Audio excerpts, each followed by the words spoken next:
In this podcast episode, the host speaks with Nischa Shah, a former high-profile investment banker turned financial mentor who has built a YouTube channel with nearly 2 million subscribers by demystifying personal finance. Her mission is to make money management accessible and actionable for everyone, regardless of income level. Nischa emphasizes that money touches nearly every aspect of life, from career choices to weekend plans, and that understanding personal finance is crucial to gaining freedom and control over one's life. She highlights the emotional and psychological components of money, explaining that many people feel trapped by their financial situations, often due to societal pressures and a lack of education. Nischa's content aims to help people break free from this cycle by providing simple, practical advice that anyone can implement.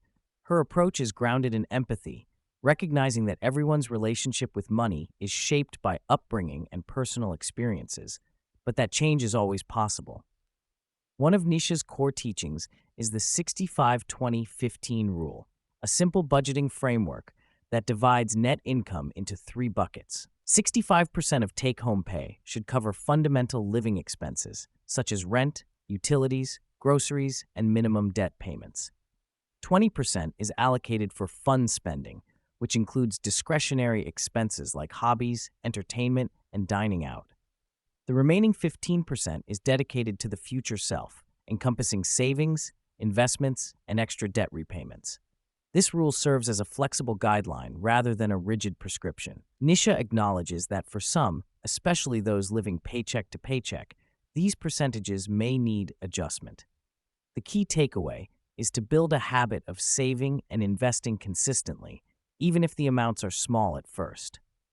By understanding and applying this framework, individuals can benchmark their spending and make intentional choices that align with their financial goals. Nischa stresses the importance of establishing a strong financial foundation before diving into investing.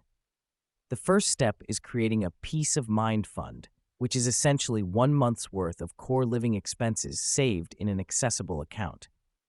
This fund provides psychological security, helping individuals handle unexpected expenses like car repairs or broken appliances without added stress. The second step involves cutting financial bleeding by paying off high-interest debt, particularly anything above an 8% interest rate.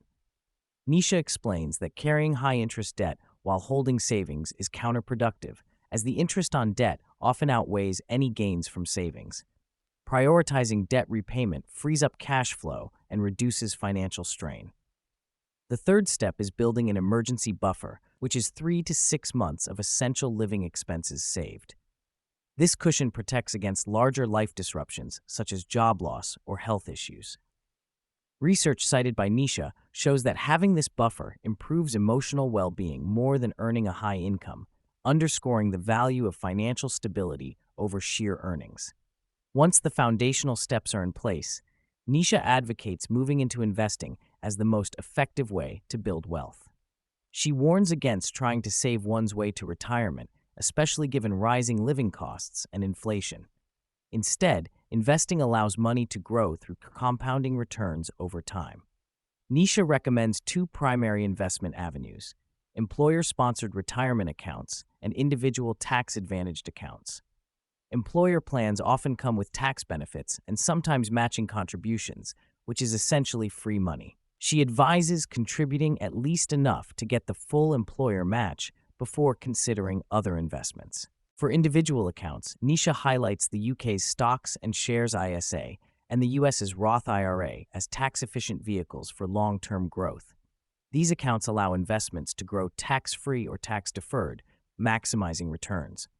She encourages keeping investment choices simple, favoring index funds and target-date retirement funds that automatically adjust risk over time. Nischa emphasizes that investing is as much about managing emotions as it is about numbers. She references studies showing that investors who frequently buy and sell based on market fluctuations tend to underperform those who adopt a buy-and-hold strategy. The best-performing investors are often those who do not interfere with their investments, allowing compounding to work uninterrupted. To manage emotional reactions, Nischa suggests investing amounts that one can afford to lose, especially in volatile assets like cryptocurrencies, She personally limits crypto to less than 2% of her portfolio, treating it as a speculative play rather than a core holding. This approach helps maintain discipline and avoid panic selling during market downturns.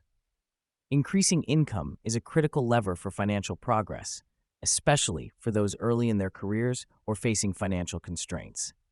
Nisha advises negotiating pay raises by building a strong case based on contributions, market rates, and company objectives. She also highlights the significant salary jumps that often come from switching employers, citing research that staying at the same company for extended periods can limit lifetime earnings. For those with limited time, Nisha recommends focusing on income growth through career advancement or job changes before attempting side hustles or investments. She stresses the importance of aligning income growth strategies with personal circumstances, such as family responsibilities and available time. A major theme of the conversation is challenging the societal pressure to buy property as the primary means of building wealth. Nisha shares her personal experience of buying a flat in North London, which appreciated about 10% over several years. However, she contrasts this with the stock market's performance, noting that investing the equivalent deposit in the S&P 500 would have more than doubled in value over the same period. She acknowledges the psychological comfort and security that homeownership provides, but cautions against viewing property as the only or best investment. Renting can sometimes be cheaper than buying, depending on the region, and the difference saved can be invested to build wealth. Nisha encourages people to run the numbers carefully and consider alternative wealth-building strategies beyond real estate. Throughout the discussion, Nisha highlights the concept of opportunity cost, the idea that every financial decision comes at the expense of another potential use of funds. She illustrates this with relatable examples, such as the long-term value of a $100 lunch when invested over decades. Understanding opportunity cost helps individuals make more intentional spending choices, balancing present enjoyment with future security. Nisha stresses that financial decisions should align with personal values and goals, recognizing that there is no one-size-fits-all answer to how money should be spent or invested. Money is a common source of tension in relationships, and Nisha offers practical advice on navigating financial conversations with partners. She recommends starting with light, values-based questions to understand each other's attitudes toward money, such as how one would spend a windfall. Nisha advocates for maintaining financial autonomy within a partnership by creating a team fund for shared expenses proportional to income and individual me funds for personal spending. This structure fosters transparency and cooperation while respecting individual money habits and personalities. She also discusses the importance of financial goal alignment and open communication to prevent conflicts. Nisha underscores the importance of understanding and managing credit scores, which many people overlook until they need to make major purchases. She explains that credit scores affect borrowing costs and can vary widely between individuals with similar financial profiles.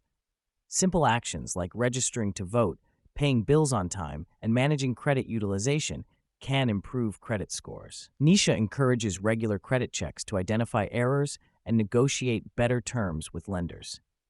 She stresses that good credit management is foundational to financial flexibility and access to affordable credit. Beyond traditional investing, Nisha highlights the value of investing in oneself through education and skill development. She views this as a form of passive income, as increased skills and knowledge can lead to higher earnings and career opportunities. Nisha also discusses passive income streams, cautioning that most require upfront time and effort. The easiest passive income for most people is investing in the stock market. For those seeking additional income, she suggests leveraging unique skills to create scalable businesses, such as selling digital products or coaching, which can generate income beyond active work hours. Nisha shares her personal journey of leaving a lucrative banking career to pursue financial education full-time, a decision that involved an 84% pay cut and significant uncertainty. She reflects on the emotional challenges, including guilt and fear, especially as a first-generation immigrant with family expectations. Her advice to others is to spend more time immersed in the path they want rather than listening to detractors. She encourages embracing calculated risks, especially when decisions are reversible, and warns against waiting indefinitely for the perfect moment. Nisha believes that aligning money with life goals and values is the key to true freedom and fulfillment.